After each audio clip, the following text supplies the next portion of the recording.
Chairman وزیر اعظم youth programme Rana مشہود احمد خان نے کہا ہے کہ پاکستان کے خلاف سازش کرنے والوں کے خلاف کارروائی کا آغاز ہو چکا ہے اور ابھی بہت سے فیصلے آنے ہیں۔ یہ صرف آغاز ہے۔ لاہور میں ایک تقریب سے خطاب کرتے ہوئے رانا مشہود احمد خان نے کہا کہ پاکستان کے خلاف جھوٹ بولنے والے اکاؤنٹس بھارت یا اسرائیل سے آپریٹ ہو رہے ہیں۔ فیض حمید کو سزا دینا پاکستان میں نئے باب کا آغاز ہے اور اس فیصلے پر قوم سرخرو ہوئی ہے۔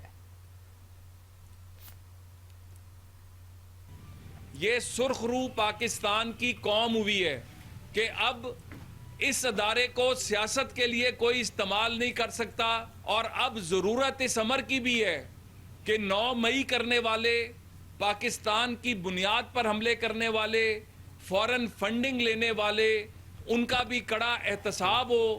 پاکستان کو اگر آگے لے کے جانا ہے تو آپریشن بنیان المرصوص کے اندر جب پاکستانی فوج انڈیا کا مقابلہ کر رہی تھی، اس وقت بھی پاکستان میں بیٹھ کر انڈیا کے حمایتیوں کو بھی پکڑنے کا وقت آ۔ وہ تمام اکاؤنٹ جو پاکستان کے خلاف چل رہے ہیں، جو پاکستان کے خلاف جھوٹ بولتے ہیں، وہ یا تو انڈیا سے آپریٹ ہو رہے ہیں، یا اسرائیل سے آپریٹ ہو رہے ہیں، یا ان ممالک سے آپریٹ ہو رہے ہیں جو پاکستان مخالف ہیں۔ تو آج یہ تمام لوگ، ان کا بالکل ان کے خلاف کارروائی کا آغاز ہو چکا ہے۔